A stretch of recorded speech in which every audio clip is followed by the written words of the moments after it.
Well, it's very tiring for me. We have to fly in Cotabato, travel 4 hours to Jensan. I did a 1-hour briefing, and then we were in the morgue for 5 hours. And then we ushered back the cadaver to the viewing room. We terminated the conduct of the autopsy, and we exited Davao. So, Kailan po natin lalabas yung autopsy report natin? we will have the full forensics on that, on the specimens we collected. Sir, before flying to Jensan, you said that you're still going there despite of the cadaver being already compromised, kahit impossible na po. You said that you were willing to take the risk, kahit na naman to slim yung chance. Do you think that the trip was worth it? It was more than worth it. We have very interesting leads. We have very interesting, encouraging results. I cannot, as of yet, divulge the results. These are under laboratory processes and examinations. Although the crime scene, the human body of Christine Dacera had been compromised. Most of the pieces of the organs are contaminated due to the embalming, but we have very encouraging results. Sir, ito po sa pinahil na kaso po ng Makati Police, it was released for further investigation. Ano, marami po na-dismaya. And we are under the impression na iba po mga respondents ay hindi na masyadong iniinda itong imbitasyon ng NBI dahil napasura nga po yung kaso na yun ng Makati Police. What would be your perspective on this, sir? Ano po gusto niyo sabihin sa kanila? Bakit mahalaga po sila rumisponde sa imbitasyon ng NBI? This is part of the investigation. This is part of the process. We're giving them their equal chance at the investigation level. If they ignore that, if they disregard the invitation, then whatever pieces of evidence we have at hand, by the time we have concluded the investigation, then we will file the case if we see any violations. Sir, ito sa toxicology report, may hirapan ba tayo, sir? Lalo na, yun nga, nasabi nyo, yung evidence natin sa, yung pagpunta natin sa autopsy, medyo mahirap na. Tinitingnan namin dito kung kaya pa, pero medyo maganda naman ang sinabi na kaya malalaman kung presence of alcohol ito, level of alcohol maybe, presence of illegal drugs, level of illegal drugs, doubtful. But yung presence, kaya malaman, yung presence and level of alcohol kaya malaman. So it is safe to say, sir, that those individuals are not yet off the hook. Definitely, we're not saying that meron ditong makakasuhan. It's too presumptuous to say. It's too early to say. Ang sa amin dito, ano ba talaga totoo? If there were criminal violations committed, who are the offenders, who are the perpetrators, who committed what? Anong na-violate nila? How did they commit it? Anong support evidence namin? Scientific evidence, forensic evidence, ibabangga namin doon sa ibang pieces of evidence. Eyewitness account kung merong testimonial evidence ito. Sir, yung 2207 po, ipapasubpoena rin yun po ba? Lahat. Lahat. Sir, yung sa pagpunta nyo sa Jensan, ano yung pinaka-importante ninyong nakuhang information? Yung pag-access namin ng human body. Masasabi ko, the last time before she was buried, no? That was the last opportunity before she was buried yesterday. Tiningnan namin lahat against all odds. They said that it has already deteriorated. There was rapid decay in some of the pieces of evidence. There was contamination considering the embalming procedures done on her. Compromised pieces of evidence. We acknowledge that, but despite all the odds, may mga encouraging leads kami. Like, ilang percent, sir, doon sa investigation makakatulong yung nakuha nyo sa Jensan? 20% o malaki bang percent? Sa investigation? Opo. I would say around 80%. Wow. Makakatulong ito sa investigation. Oh, Despite all the odds. despite all the odds, we're doing everything nakakayanin ng ating forensic laboratories. Sir, SOJ described PNP's investigation as not thorough. Sir, how will you describe NBI's investigation? Well, professional, without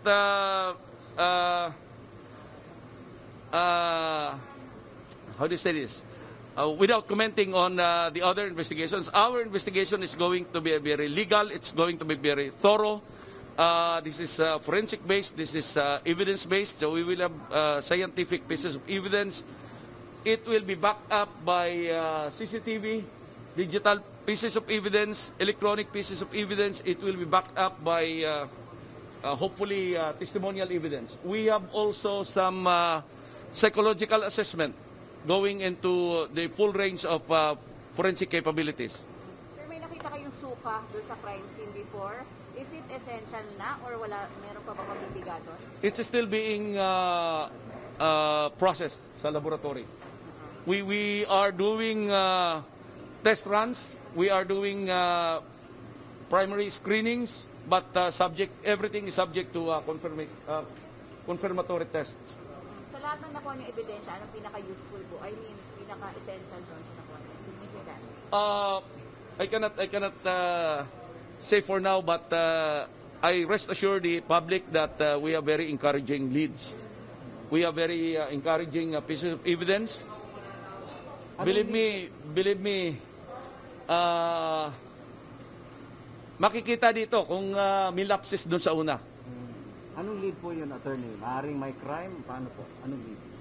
Sinasabi niyo? Meron. Maaring may crime. That's what I'm saying. That's about 80% of that piece of evidence that we have. Again, this is subject to confirmatory, but I was just told medyo maganda ang development. Maaring may crime, may aring homicide? May crime. May crime. Let's leave it at that. May crime dito. Maaari ba rin sabihin na yung inyong findings maaring supports doon sa isinampa ng PNP na kaso? That's too premature. That's too early to tell. So, sinasabi niyo maaring may crime because of dun sa re-autopsy. Doon ang naging basero sa mga evidence sa crime scene. The human body itself is a crime scene. The rooms we inspected, the 3 rooms we inspected, where we conducted the crime scene investigation, rooms 2209, 2207, and 2009 at the hotel in along Kalayaan Avenue, that these are crime scenes. But the human body itself is a crime scene. So, in all of the crime scenes, yes, merong magandang leads. Okay, so combined, attorney, combined lahat. Yes. Combined ito. Lahat ito, efforts ito ng buong bureau. The good director, Eric Distor, nakafocus siya dito. The good secretary, Secretary Minari Guevara, nakafocus siya dito. Yung sinasabi niyong lead na at saka krimen po to, meron po ba tinuturo na possible na ilan ang involved dito? Kung krimen po siya? We cannot say for now. But there are good indications na merong krimen na nangyari. Pwede pong isa lang gumawa o maraming gumawa? Could be. Pwedeng isa, pwedeng more than one. Sir, last na lang panawagan niyo sa mga hindi sumipot ngayon. Panawagan ninyo. We respect your right, but we would appreciate it if you can cooperate in this investigation. If you want to clear your name, come with your lawyer. You will have the full protection of the NBI. We will make sure that everything will be done according to our rules, to laws. So legal yung gagawing investigasyon. We will not take your statement if you come here without the assistance of counsel. This afternoon, I understand the counsels appeared for the clients, but we would rather that they appear with their clients. We would appreciate that very much. Thank you. Sir, clarificatory. Kunwari nagpadala lang sila ng statement. Papadala lang sa lawyer. Mas gusto namin question and answer form. When the agent can ask the person, sir, assisted by the counsel. Sir, other important matters. Mukhang nagsampa raw ang NBI this morning ng kaso ulit sa ilang PhilHealth at dating PhilHealth officials and the present PhilHealth officials. Sir, bukas na yun. Bukas na kasi meron din kaming i-press doon bukas. Parang meron tayong bangko. Siguro 11, meron kaming rescue operations sa Atrad. So maybe tomorrow with our filing doon sa PhilHealth. Attorney, may sinasabi ang PNP, resolved, unsolved. Paano nyo classify yung sa inyo? Ano yun, sir? Yung may PNP kasi, solved daw, mayroong resolved. Pagka daw solved, parang mayroon silang mga elements na kinukonsider. Sa inyo naman po, paano nyo tinitingnan ang solved ba ito? Resolved, paano nyo? Anong classification? We will cross the bridge when we get there. It's too early to make statements when the investigation is ongoing. I would defer to the investigation by our Death Investigation Division. And we would rather make a clear statement when this is already concluded. Whether we conclude the investigation with the filing of the case, whether we conclude the investigation with closing the case. Sir, I get this point. Parang kung sa PNP case solved, sa inyo nasa kalahati ba tayo? Or pa-ending na ba tayo? Parang ganun. More than 50%. More than 50%. Pero wala kayong classification kung ano? Wala kaming classification as we speak. Wala pa. Okay. It's too early to tell. Okay. We do not really set a time frame na like 2-3 days. We would rather that we finish the investigation, a very thorough and legal investigation conducted by our competent and professional agents and the forensic experts.